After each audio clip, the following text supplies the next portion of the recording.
नमस्कार दोस्तों, जय श्री कृष्णा। मैं मोमिता स्वागत करती हूँ आप सबको मेरे YouTube channel knowledge with Momita में।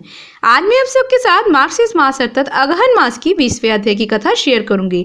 तो ये जानने के लिए मेरे साथ अंत तक जरूर बने रहेगा। तो चलिए शुरू करते हैं। ओम नमो भगवते वासुदेवाय नमः।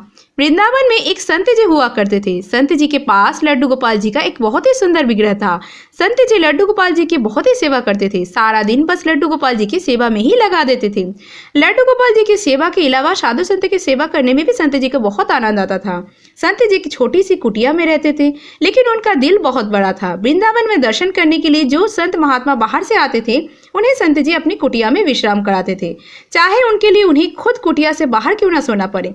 लेकिन आने वाले साधु संत को कोई कष्ट नहीं होने देते थे। इस तरह साधु संतों को और लड्डू गोपाल जी की सेवा करते करते उनका जीवन कट रहा था। तब कर्मों ने अपना खेल दिखाया और संत जी को असाध्य रोग हो गया। कहा तो संत जी साधु संतों की सेवा किया करते थे, कहा अब बीमारी के कारण वह बिस्तर से उठ ही नहीं पाते थे, तो साधु संत से उन्हें अपनी सेवा करानी पड़ रही थी। बेचारे यह देखकर बहुत दुखी थे। मन ही मन ठाकुर जी से लड्डू गोपाल जी से प्रार्थना करते थे कि हे भगवान, ये कैसे कर्म मेरे आ गए हैं। मुझे साधु संत जी की सेवा करनी चाहिए और मुझे अब साधु संत से मेरी सेवा करानी पड़ रही है। भगवान, ऐसे जीवन से तो मृत्यु ही मेरा हो जाए तो अच्छा है। मुझे अपने श्री चरणों में बुला लो। ऐसी प्रार्थना लड्डू गोपाल जी से वह करते रहते थे। एक रात की बात है, संत जी अपनी कुटिया में सो रहे थे। तभी उन्हें ऐसा लगा कि उनकी कुटिया में कोई हलचल हुई। कोई आया। उन्होंने आंख खोलकर देखा तो देखा कि एक छोटा सा बालक खड़ा है। उसने पूछा, बालक तुम कौन हो और यहाँ कैसे आए हो?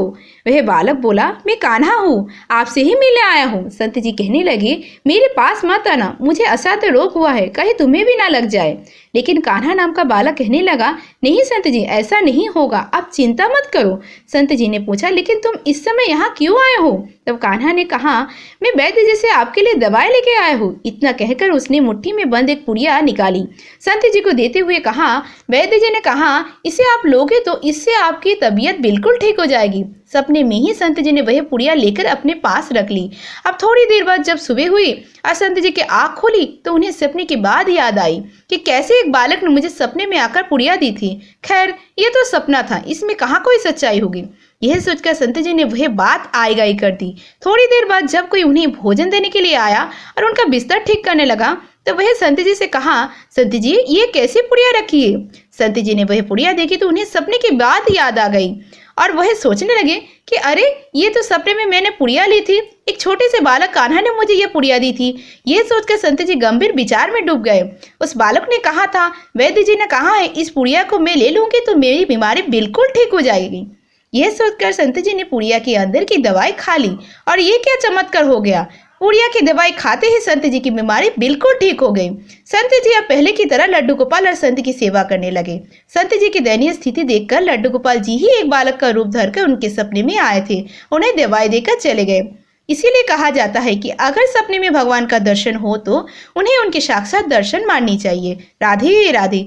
आज के मार्गशीर्ष मास अर्थात अगहन मास की 20वें अध्याय की कथा समाप्त हुआ। इसके आगे की वृत्तांत आप आने वाले अध्याय में सुनिएगा। आज की वीडियो अगर अच्छी लगी तो वीडियो को लाइक शेयर, चैनल को सब्सक्राइब अवश्य कीजिएगा और कमेंट में लिखना मत भूलिएगा वीडियो कैसी लगी। और सब्सक्राइब के बगल में बेल आइकन दबाना मत भूलिएगा, जिससे आपको आने वाली वीडियो का नोटिफिकेशन जल्द से जल्द मिल जाए। आज के लिए इतना ही। मैं मिलूंगी नेक्स्ट वीडियो में, तब तक के लिए tata bye. Thanks for watching. Radhe Radhe. जय श्री कृष्ण।